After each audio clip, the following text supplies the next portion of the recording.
Part 1. You will hear a man talking to a receptionist at a hotel. First, you have some time to look at questions 1 to 7.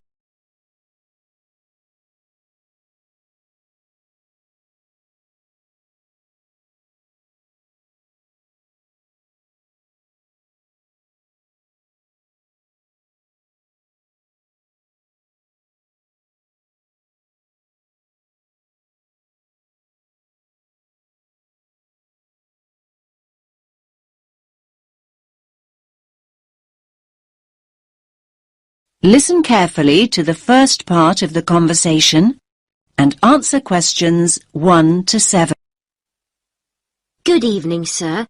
Do you have a reservation? Yes, let me just check I've got everything. Sorry. Yes, a reservation. It's in the name of Hartley, Martin Hartley. Let me see. Oh, yes. Here it is. That's for 3 nights. Yes, that's right. Do you need my passport? I just need to take the number as a form of ID. No problem. Now, can I just ask you to fill in this registration form, please? Actually no. You see, I've broken my wrist. Yes, I noticed that. I'm afraid form filling is something I can't manage right now. Not without a lot of pain, anyway. Oh dear, I'm sorry, sir. But don't worry, I can complete the form for you. That's very kind of you. What do you need to know? Well, let's start with your name, of course. So that's Martin, Hartley. That's Hartley. Thanks. And your address? 45 Carlisle Way. Could you spell Carlisle for me? Sorry. It's Carlisle.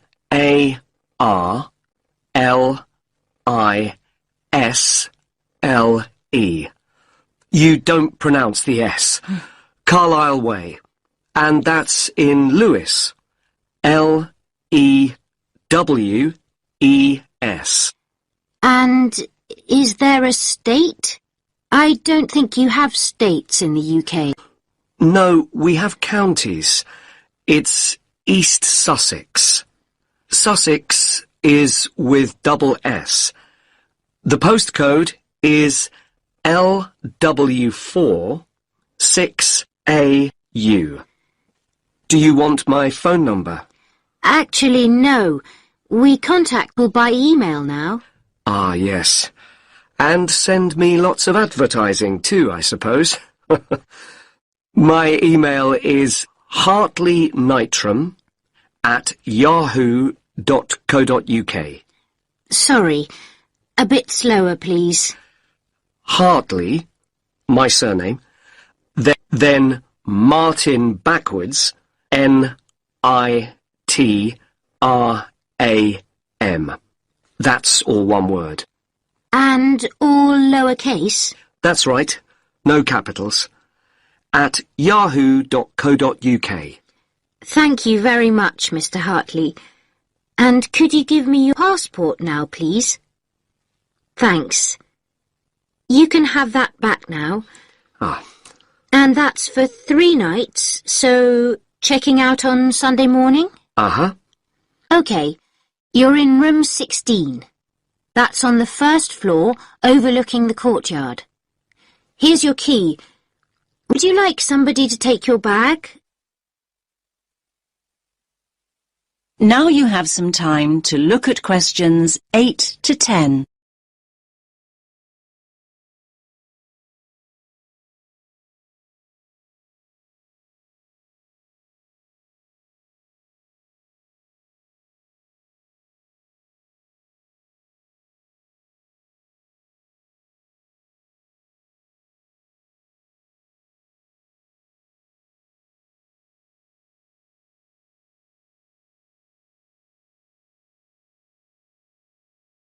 Now listen to the next part of the conversation and answer questions 8 to 10.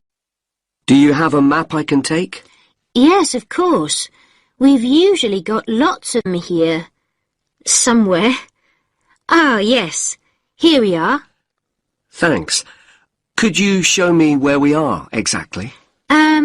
Let me have a look. Yes. This is our street here, Avenida Constitución. The bigger hotels are marked, so let me just see which one is us. Here. Yes, here. This is Hotel Columbus, just before you get to the museum. I say just before because that's the way most people get here. I mean, coming from the main square where all the buses stop, or from the station. Yes, that's the way the taxi came in from the airport. I thought we drove past the museum, though, just after we went through that big square you mentioned. Ah, you probably mean here. That's actually an art gallery. It's worth having a look round, but the museum's more interesting. I think so, anyway. Thanks for the tip. I hope I get time. Right, well, tomorrow I've got to be at the conference centre. They told me they'd put me in a hotel that wasn't too far away. Oh, yes. The conference centre's not too far at all. Let me see. Yes, down here. You can walk there in 7 or 8 minutes. Just cross over the road, go straight down this street here. That will take you towards the newer part of the city.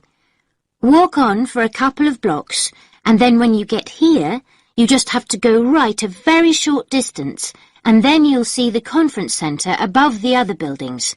It's quite big. I see. That all looks quite straightforward. Thanks very much. My pleasure. Have a nice evening, sir. That is the end of part 1. You now have half a minute to check your answers.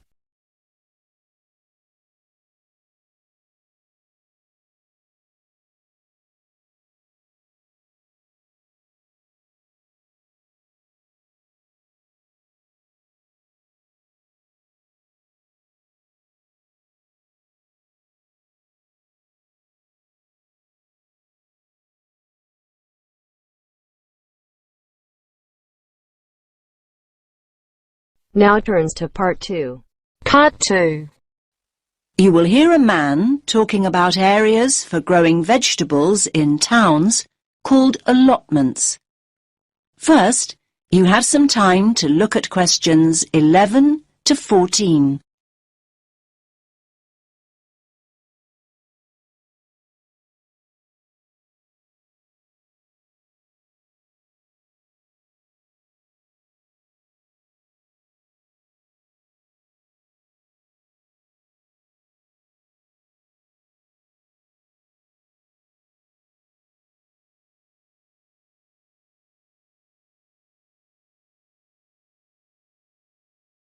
Listen carefully to the first part of the talk and answer questions 11 to 14. Good evening, everyone. I'm delighted to see so many of you. I was going to start by saying that more and more people are seeing the value of growing their own fruit and vegetables, but now I don't need to. First of all, let me say that whether you have a garden or not, there are all sorts of benefits to having a plot of land you can call your own, and it will give you a great sense of satisfaction. Okay, let's assume you have a garden. Chances are it's small. Most gardens in cities are hardly big enough for a few pots of herbs and a couple of rows of beans. Now that's where allotments come in. A typical plot is around 250 square meters, big enough to feed the family for a year, big enough, too, to grow a whole range of vegetables, fruit as well, perhaps, not just cabbages and potatoes. Moving on to the social aspects of an allotment. How many people can say their garden is a meeting place? You might chat with your next-door neighbour every now and again, but allotments are notorious communal hives. There are usually between 10 and 30 plots on any allotment site, and they bring together people from all sorts of social backgrounds. Where else do you find a lawyer, deep in conversation with a lorry driver. There's often a great sense of camaraderie, with initiatives to involve the wider community, including the less able, the retired, and the unemployed. In urban areas nowadays, people may have a tiny yard or a balcony, but it's not a garden. An allotment is a huge recreational asset for anyone in that situation. First of all, there's the exercise. Renting an allotment costs around £30 a month. That's generally a lot cheaper than joining a gym. Then there's the involvement with nature. Watching seeds grow into mature plants gives so much pleasure and such a sense of achievement. Spending time outside in the fresh air boosts our mental as well as physical well-being. And one more thing. Don't forget allotments are also an enormous benefit to the environment. They provide invaluable green space in our ever more clogged-up towns and cities, making them more sustainable and appealing to live in. These spaces provide a habitat for wild plants, birds, insects, and occasionally bigger animals. What's more, locally grown food doesn't have to be transported long distances, and that helps to reduce road traffic and hence pollution. Now you have some time to look at questions 15 to 20.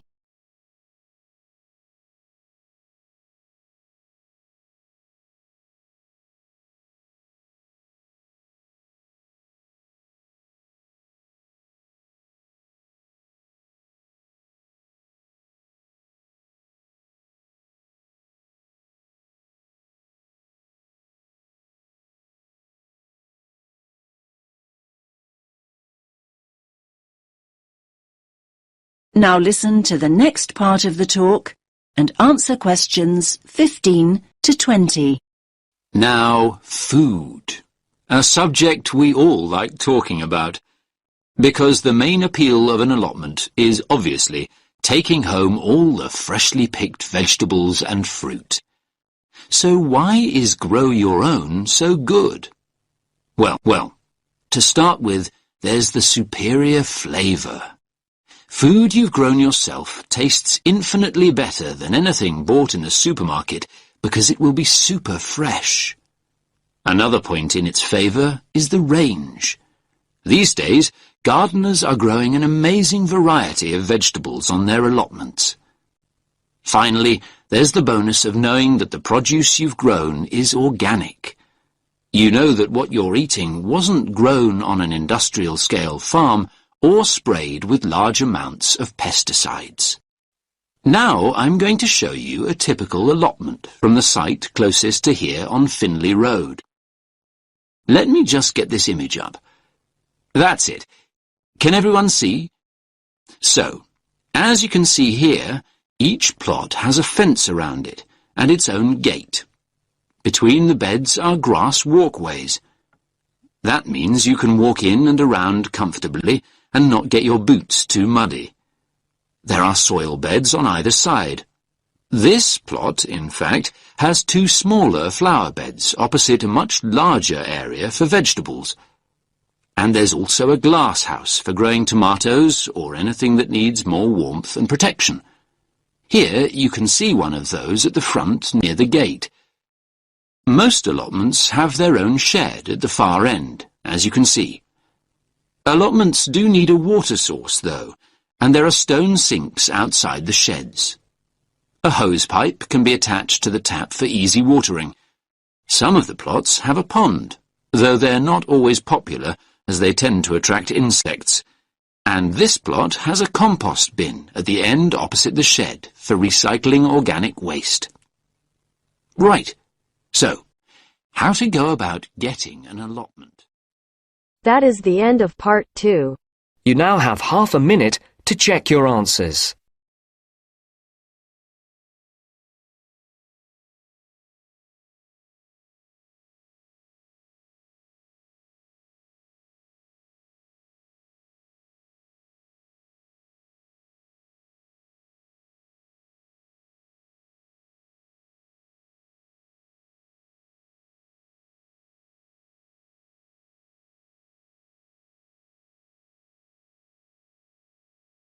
Now turns to part 3. Part 3. You will hear 2 students and a tutor discussing their plans for next year. First, you have some time to look at questions 21 to 24.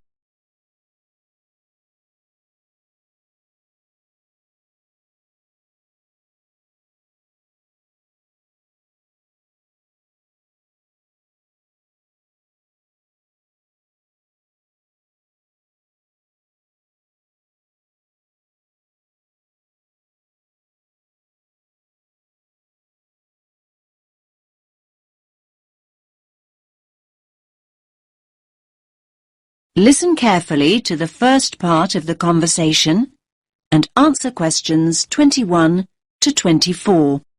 Hi, Mark. How's it going? Oh, hi, Lily. I'm okay. Have you decided what course you're going to apply for, then? Yes, illustration. I've already applied to one college, actually. I didn't even know there were places that did just illustration. There aren't many. Most combine it with other areas like painting and graphic art. Unfortunately, there are no courses in London, so I've opted for Birmingham. Birmingham? I'm not sure I'd want to study there.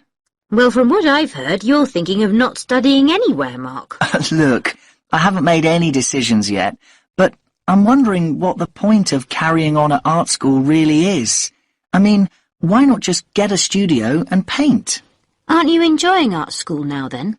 Yes, I am, but this is a foundation course, isn't it? I wanted to try out all the different areas. You know, sculpture, computer graphics, a bit of everything. Now I know that I really just want to paint, though. I may as well get a studio and do it. There's nothing more for you to learn, then. I didn't say that. This isn't all about a fear of being rejected, is it? I mean, I know you hate applications and interviews and so on. You're not looking for a way out of all that, are you? No, of course not. I'm no more scared of rejection than anyone else. I mean, people not buying your work, that's real rejection, isn't it? Now you have some time to look at questions 25 to 30.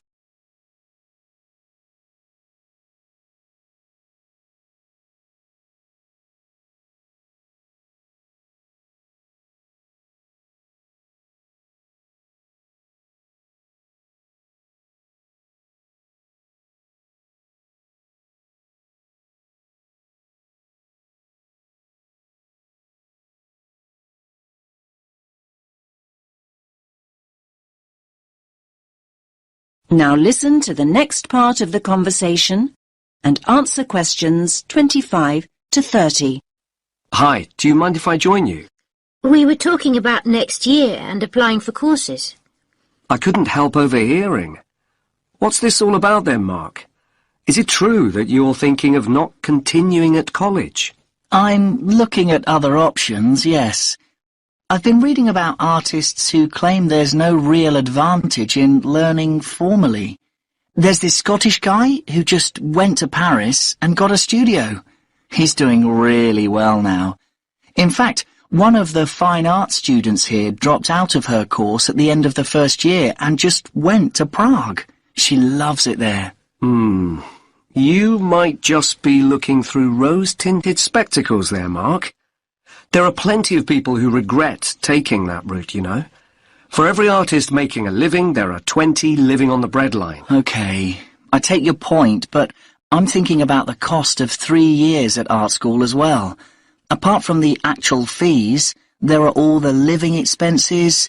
Students are running up at least £30,000 debt by the end of their course. So, this studio you're planning to get, I take it that'll be free then?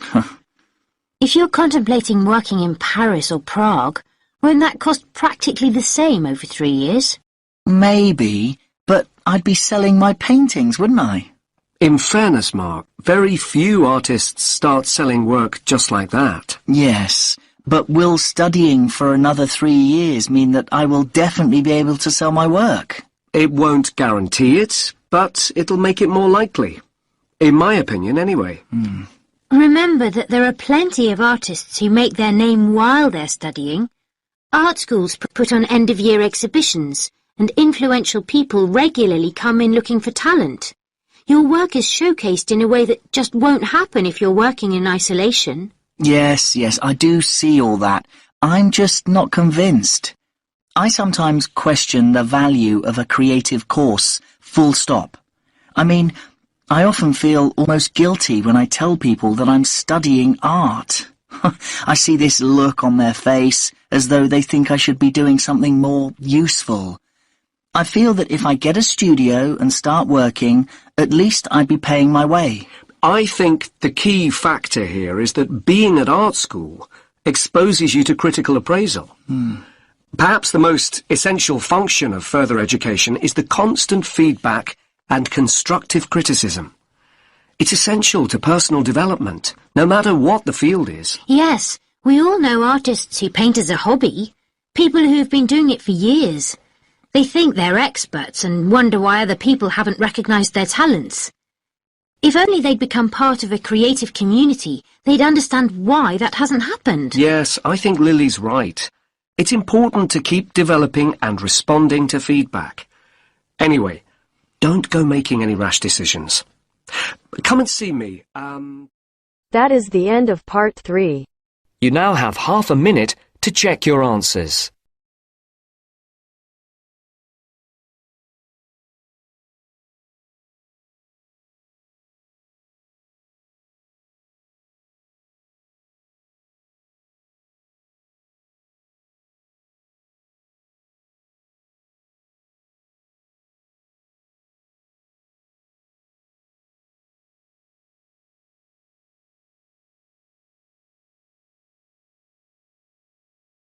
Now turns to part 4. Part 4. You will hear a woman giving a lecture about the positive effects of laughter. First, you have some time to look at questions 31 to 40.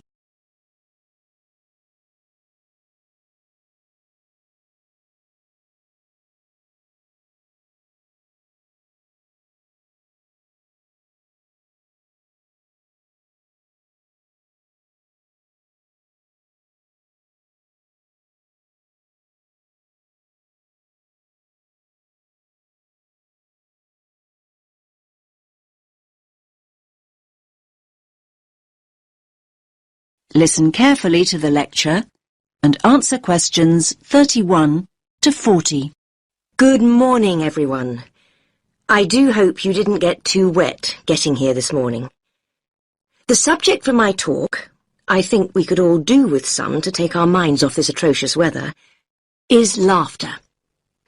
The laughter I want to look at is specifically related to psychological therapy and the treatment of physiological disorders, something we've been looking at over the last week or so. Now, when we start talking about psychological therapy, laughter isn't something that immediately springs to mind. Therapy is a serious business, and it's generally approached with an appropriate degree of seriousness. After all, people seek treatment and enter therapy for serious reasons. They're often at critical junctures in their lives, and they need professional help. The question is, how is it that laughter can be such a vital part of the therapy process?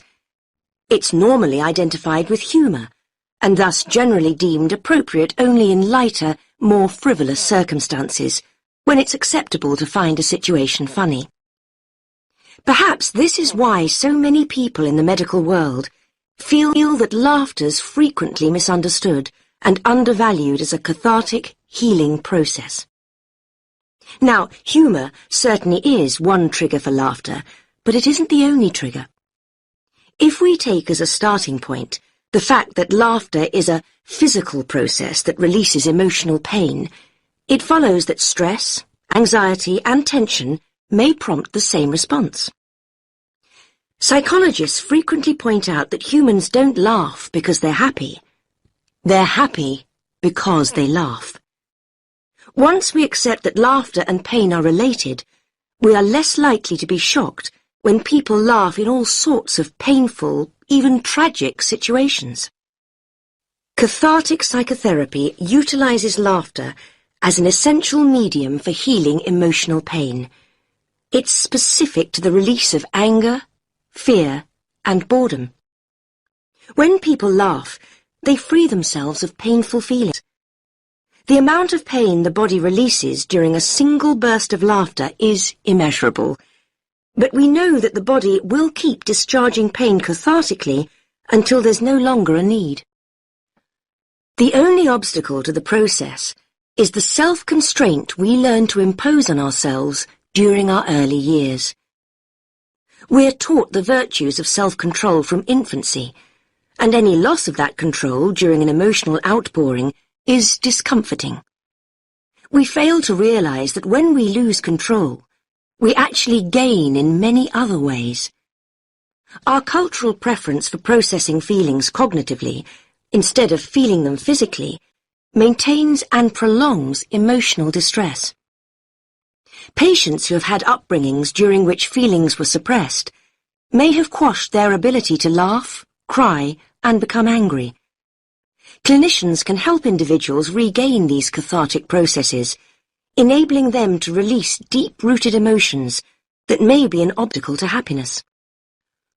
Only now has research begun to validate the notion that emotions are stored in the body rather than the mind. Recently developed cathartic techniques allow practitioners to teach patients how to access their hidden emotions and release them. The more catharsis the patient experiences, the more rapidly he or she progresses through the healing process. Laughter is probably the least threatening cathartic process, at least to the person expressing the laughter, and so it has an essential role. It's often a stepping stone to other forms of emotional release, like crying or showing rage. So why, you might ask, has the mental health community been so slow to accept laughter as a healing tool? Well, for reasons I've already outlined. Like any expression of the true self, laughter is radical and revolutionary, and laughing at what is seemingly misfortune upsets conformity. We in the medical professions must challenge the antiquated view that adult laughter is silly and inappropriate. We have to ensure that patients don't reject the healing power of their laughter, in the fear that others will see them as making light of their issues. Traditionally, mental health practitioners have viewed laughter as a way of hiding painful emotion. In contrast, cathartic psychotherapy understands that laughter releases emotion. Through laughter, feelings erupt from within into the outside world. If people suppress laughter, they also stifle the release of pain. The catharsis of laughter doesn't change people's circumstances, but it does change the way people relate to those circumstances.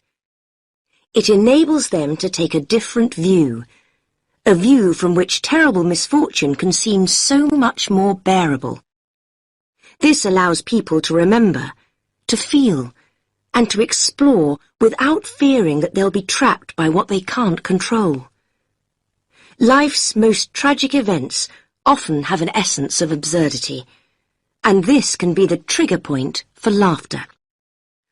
Some people deal with emotional pain instinctively and come along to therapy already laughing and crying.